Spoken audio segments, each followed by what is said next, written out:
지난주 월요일 날 아키타 희망기독교회 헌당식이 있었습니다. 또 이번에도 또 신선한 충격을 받고 또 하나님께서 어떤 마음이실까 하는 걸 느끼게 되었습니다. 모든 순서는 일본어로 진행되었는데요. 우리 선교사님 거기 참석한 분 거의 한국 사람입니다. 일본 성도 뭐 한 두세 명, 또 일본 목회자 또 몇 명, 그런데도 일본어로 다 진행되었습니다. 헌당식 예배가 끝나고 제가 물었습니다. 노회는 어떻게 합니까? 노회도 우리 한국 선교사님들이 주로 되어 있고 일본 목회자 몇 명 있거든요. 노회도 다 일본어로 한다고 그랬습니다. 이런 게 섬기는 거죠. 이런 게 섬기는 거죠. 사도 바울이 말한 것처럼 모든 사람에게 모든 사람처럼 되는 것. 여기는 일본이고 그래서 여기서는 일본어로 모든 행사를 진행하는 겁니다. 자, 그리고 헌당식에 요한성교회 동료 선교사들이 반 이상 온 것 같았습니다. 여러분 사진 한번 보십시오. 이 헌당식 교회고요. 우리 요한성교회 교회가 41가 되는데요. 이 중에 이렇게 교회 건물을 처음부터 지은 교회는 이 교회가 하나입니다. 다 기존 교회를 사서 수리해서 기존 건물을 사서 학원 이런 걸 사서 변경해서 교회당을 쓰고 있는데 여기는 처음부터 땅부터 시작해서 다 교회 건축을 한 곳입니다. 그 다음 사진 보시면요. 이 선교사들입니다. 여러분 이 아키타라는 곳은 한번 올라면 차비가 아주 비쌉니다. 시간도 많이 걸리고요. 새벽 2시에 온 팀도 있습니다. 전날 밤늦게 출발해서 아침에 도착해서 거기서 좀 쉬었다가 온 분도 있습니다. 5, 6시간 운전해서 오는 건 그건 양호합니다. 신강생이 얼마나 비쌉니까? 이 가난한 선교사님들이 축하하기 위해서 저 애기들도 데리고 제가 저걸 보면서 형제가 연합하여 동거할 때 우리 아버지의 마음이 어떨까?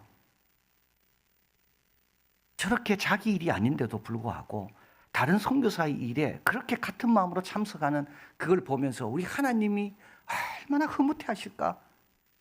여러분 성숙이 뭐겠습니까? 성숙은 희생입니다. 다른 사람을 위해 희생할 줄 아는 그게 성숙입니다. 하루 묵고 이분들은 다 돌아갔습니다. 자, 오늘 본문은 광야의 역사를 통해 우리에게 주는 교훈입니다. 광야 세대의 실패, 이걸 잘 알아라. 왜냐하면 우리도 실패하기가 너무 쉽거든요. 그래서 오늘 본문에 우리가 알아야 될 것인데 첫째는 하나님의 은혜는 차별 없이 주어지는 것을 알라고 말씀합니다. 1절에서 4절입니다. 우리 조상들은 다 구름 아래에 있고 다 바다 가운데 지나며 다 모세에 속하여 있고 다 구름과 다 바다의 세례를 받고 다 같은 신령한 음식을 먹으며 다 같은 신령한 음료를 마셔서 여러분 다가 얼마나 반복돼 나옵니까? 출애굽기 12장 37절 이스라엘 자손은 라암셋을 떠나 숫곳에 이르니 유아외에 보행하는 장정이 60만입니다. 수많은 잡속족도 있었습니다. 이들도 다 만나 먹었습니다. 다 홍해 건넜습니다.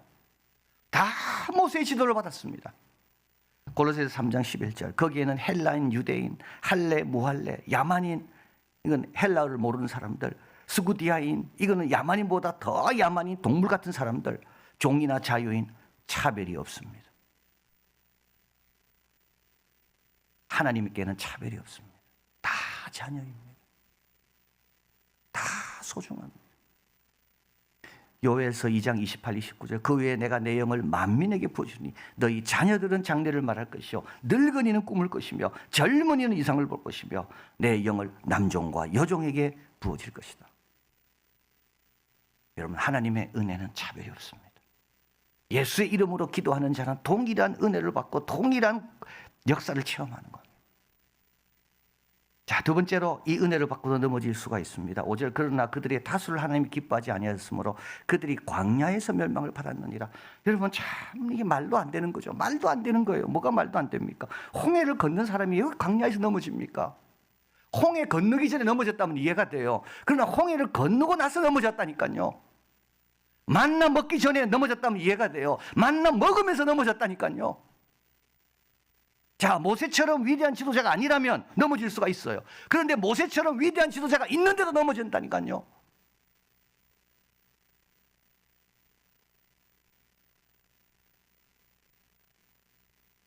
왜 넘어집니까? 모세도 있고 모세 같은 사람 한번 만나보면 얼마나 좋을까요?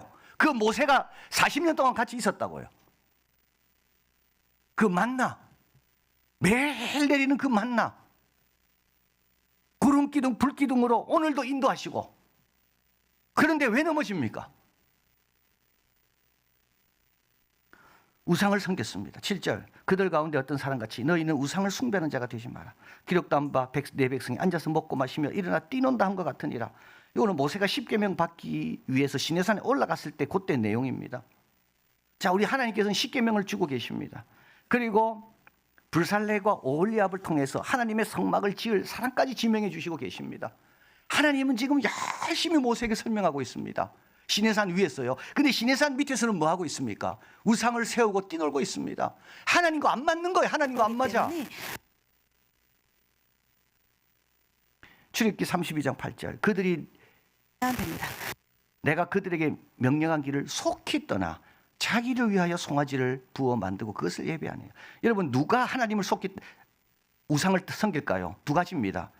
인내하지 못하는 사람 우상에게 간다니까요. 또 한 가지는요, 내가 중요한 사람 우상에게 갑니다. 하나님은 중요하지도 않아요. 하나님의 역사와 우리의 이 역사를 보는 이방인은 하나도 중요하지 않아. 내가 제일 중요해. 이런 사람은 어떻게 된다고요? 금방 우상에게 갑니다. 그래서 몇 명 죽었을까요? 3,000명 죽었습니다. 자, 두 번째, 음행하다가 죽었습니다. 8절, 그들 중에 어떤 사람같이 음행하다가 하루에 23,000명이 죽었나니 우리는 그들과 같이 음행하지 말자. 요거는 민수기 25장입니다. 여러분, 민수기 25장 사건은요, 민수기 21장과 이어집니다. 민수기 21장은 뭐냐 하면 이스라엘 백성이 모압 땅에 갑니다. 이제 모압에서 조금만 있으면 가나안 땅 들어갑니다. 그런데 그 모압 왕 발락이 너무 이스라엘 백성이 무서워서 자기 백성 중에 하여튼 유능하고 영적으로 뛰어나다는 발람에게 이스라엘 백성을 좀 저주하라고 부탁을 합니다. 뇌물을 많이 줍니다. 그래서 발람이 그 뇌물을 받았기 때문에 이스라엘 백성을 저주하려고 나귀를 타고 가는데 나귀가 계속 안 움직이는 거예요. 아무리 때려도 안 움직여요. 그래서 나귀가 입이 열립니다. 내 앞에 지금 사자들이 지키고 있어도 못 간다. 그래서 발람이 그걸 봅니다. 자, 그리고 나서 이 발람이 뇌물을 많이 받았잖아요. 그럼 이스라엘 저주해야 되잖아요. 그런데 발람이 이렇게 말합니다. 민수기 24장 3절 5절 9절, 그가 예언하여 말하여 부올의 아들 발람이 말하여 눈을 감은 자, 그죠? 나귀는 봤지만 자기는 못 봤잖아요. 나귀 때문에 이제 눈을 뜬 겁니다. 하나님 말씀을 듣는 자, 전능자의 환상을 보는 자, 엎드려서 눈을 뜬 자가 말하기를 야곱이여 내 장막들이여 이스라엘이여 내 거처들이 어찌 그리 아름다운고 너를 축복하는 자마다 복을 받을 것이요 너를 저주한 자마다 저주를 받을 것이다. 자, 그리고 이게 24장이죠. 25장에 모압 여인과 간음합니다. 그래서 23,000명이 죽습니다. 여러분, 특권과 함께 책임이 반드시 같이 가야 됩니다. 내가 하나님의 자녀의 특권이 있다면 그 자녀답게 사는 책임이 나에게 있어야 됩니다. 특권만 있고 책임을 지키지 못한다? 이 사람은 어떻게 됩니까? 광야에서 죽는 겁니다.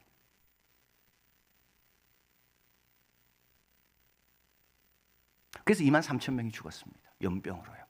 자, 그리고 하나님을 시험하였습니다. 9절, 그들 가운데 어떤 사람들이 주를 시험하다가 뱀에게 멸망하였나니 우리는 그들과 같이 시험하지 마라. 여러분, 하나님을 테스트하는 사람 너무 많습니다. 하나님을 시험한다고요. 예, 하나님을 한번 테스트해 보는 거예요. 여러분, 언제 테스트해 봅니까? 첫째, 못 믿을 때 테스트하는 거죠.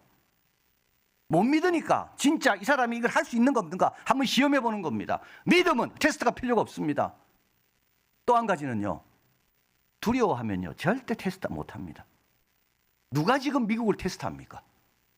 누가 지금 중국 시진핑을 테스트합니까?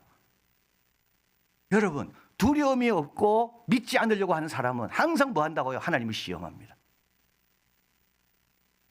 여러분, 믿음이 없으면 어떻게 해야 됩니까? 시험하지 말고 믿음을 달라 기도해야 돼요. 하나님 두려워해야 돼요. 내가 어떻게 감히 하나님을 시험합니까? 근데 이스라엘 백성은 하나님을 시험했다고요. 그래가 불뱀에 물려서 많은 사람이 죽습니다. 근데 여기서 하나 중요한 내용은 뭔지 아십니까? 원래 불뱀은 광야에 많았어요. 불뱀은. 그런데 이스라엘 백성은 지금까지 한 번도 불뱀에 물린 적이 없습니다. 이거는 기적입니다. 하나님의 은총입니다. 그런데도 하나님을 시험하고 있어요. 여러분, 좀 하나님 두려워하시고요. 그리고 믿음이 없으면 시험하지 마시고 믿음을 달라 기도하세요. 자, 마지막으로 원망했습니다. 그래서 멸망했습니다. 10절 그들 가운데 어떤 사람이 원망하다가 멸망시키는 자에게 멸망을 하였나니 너희는 그들과 같이 원망하지 마라. 이건 고라 이야기입니다. 고라는 누구냐 하면 레위 후손입니다. 근데 레위 후손 중에 아론 쪽만 제사장이 되고요, 나머지 사람들은 그냥 성막에서 섬기는 일만 합니다. 항상 그렇잖아요, 여러분. 금메달보다 은메달이 불행합니다. 동메달은 참 행복합니다. 그래서 이 불만은 누가 많은 줄 아십니까? 항상 2등하는 이런 사람이 불만이 제일 많습니다. 그래서 자기는 왜 제사장이 안 되고, 같은 레위 후손인데 왜 아론만 제사장이 되고 우리는 제사장이 안 되는가? 그래서 이 고라가 사람들을 모으기 시작했어요. 선동하는 겁니다. 여러분, 선동에 넘어가면 다 망하는 거예요. 그래서 이렇게 말합니다. 모세만 우리보다 위대하냐? 모세가 왜 총회 위에 있냐? 250명 모입니다. 그 불만 있는 사람 다 모인다고요. 어떻게 죽었어요? 땅이 꺼져서 죽었어요. 그리고 나중에 14,700명이 또 죽습니다. 왜 이렇게 심판하냐고. 그러다가 하나님께서 연병을 보내서 죽습니다. 여러분, 오늘 불렀던 찬송 있죠? 너의 주의 마음에 시온에 데려가 있는 자에게는 복이 있다. 이 찬송 누가 적은지 아십니까? 고라의 후손이 적었어요. 시편 84편이에요. 여러분, 고라의 후손 중에 똑같은 제사장이 되지 못했습니다. 그러나 고라는 그걸 불만으로 삼아서 사람을 선동해서 심판받았다면 그 후손 중에 한 명은 시편 84편을 적었다니까요. 하나님의 성전에 문지기로 있는 것이라도 좋습니다. 왜냐하면 다 하나님 볼 수 있으니까.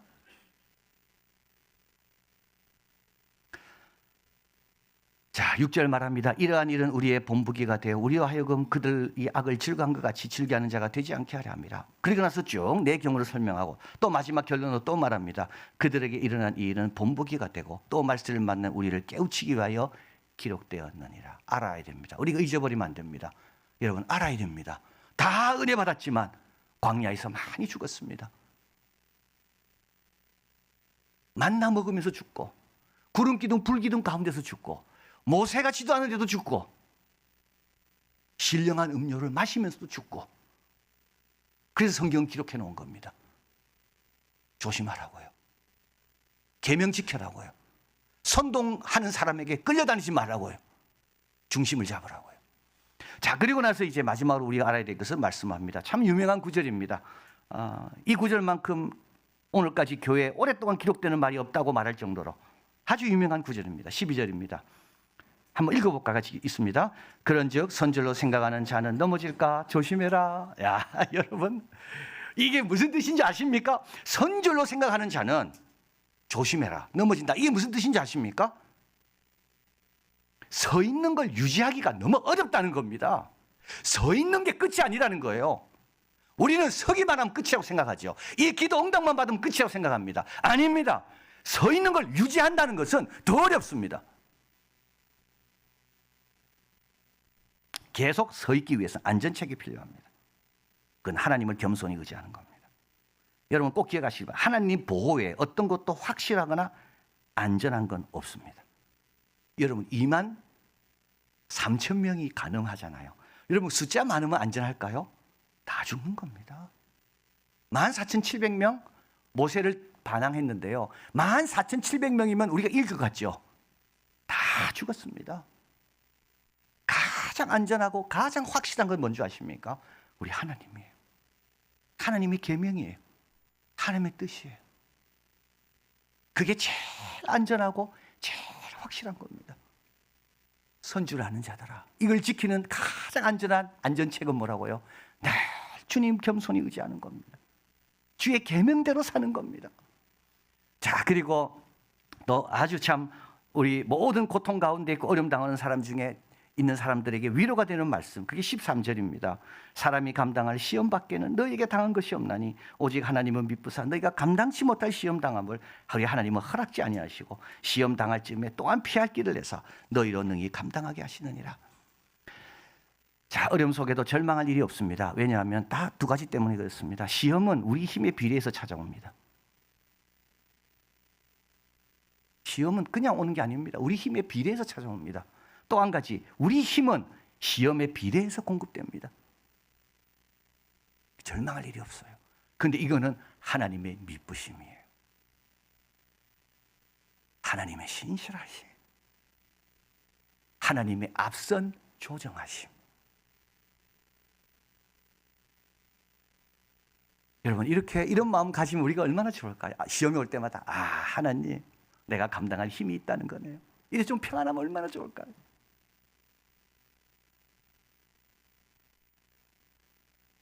여러분, 힘은 그냥 주신 게 아닙니다. 이런 연단과 어려움을 잘 이겨내라고 주신 거지, 뭐 자랑하고 낭비하라고 주신 게 아니라고. 여기서 피할 길이라는 말은 인내를 넘어가지 않도록, 내 한계를 넘어가지 않도록, 그 한계 안에서 감당할 수 있도록 하나님께서 다 조치를 취하신다는 뜻입니다. 아키타 희망교회 헌당식 앞에 간단한 찬양 콘서트가 있었습니다. 이번에 이제 한국 분이라서 일본어를 못하기 때문에 한국어로 찬양을 하고 이제 일본 자막이 띄었는데요. 이제 수관 선교사님을 생각하면서 이 선교사님들에게 이 찬양하는 곡이라고 자기가 이렇게 했습니다. 우리 하나님의 열심이라는 곡입니다. 한번 보겠습니다. 사랑하는 내 딸아, 너의 자금도 내겐 귀하다. 너와 함께 걸어가는 모든 시간이 내게 힘이라. 사랑하는 아들아, 내 연약함도 내겐 금이라. 너로 인해 잃어버린 나의 양들이 돌아오리라. 조금 느린 듯해도 기다려주겠니?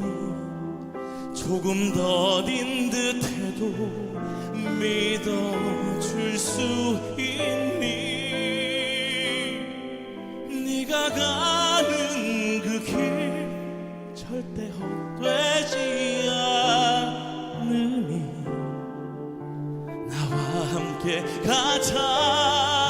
앞이 보이지 않아도 나아가 주겠니? 이해되지 않아도 사랑해 주겠니? 너의 눈물의 기도 잊지 않고 있으니 나의 열심으로 이루리라. 저는 이 들으면서 하나님은 우리에게 강하게만 말씀하는 분이 아니시구나. 저렇게 따뜻하게 부드럽게도 말씀하시는구나. 조금 참아라고, 계속 가라고, 우상에게 가지 말고, 좀 책임을 잘 지라고, 원망하는데 그런데 끼이지 말고, 그리고 나를 시험하지 말라고, 그리고 언제나 가장 확실하고 가장 안전한 나를 붙들라고 하나님의 열심히 이루어 주실 것이다 말씀합니다. 기도하겠습니다. 하나님, 우리는 너무 쉽게 생각합니다. 뭐든지 쉽고 편하고 내 위주로 결정하고 판단할 때 너무 많습니다. 우리 하나님은 지금 모세와 함께 올리압과 불살레를 통해 성막을 지을 걸 계획하고 계시는데도 그 아래서는 자기를 위하여 속히 하나님을 떠나 우상 앞에서 뛰놀고 있습니다. 우리 하나님은 지금 발람을 깨우치기 위해서 나귀의 입을 여시기도 하시는데도 우리는 그런 축복과 특권과 택함을 받았음에도 불구하고 우리 마음대로 모압 여인 앞으로 가고 음행을 저지를 때가 너무 많습니다. 하나님, 저희들 늘 조심하게 하시고 계명 붙들게 해주시고 더딘다 할지라도 우리의 기도와 수고는 헛되지 않는다고 말씀하셨는데 우리 예수님이 기뻐하시고 예수님 바라보며 좁은 길, 인내의 길, 사랑의 길, 계명의 길, 그 길 잘 가는 우리들 되게 하여 주시옵소서. 그동안 하나님 가장 안전하고 확실한 것을 어디서 찾았습니까? 숫자에서 찾았습니까? 물질에서 찾았습니까? 우리 하나님 앞에만 우리가 찾게 도와주시고, 그리고 어떤 어려움 앞에서도 당당하고 미쁘신 하나님 바라보면서 잘 이겨내는 복되고 승리하는 하나님의 열심의 열매가 되는 우리들이 다 되게 하여 주시옵소서. 예수 그리스도 이름으로 기도하옵나이다. 아멘.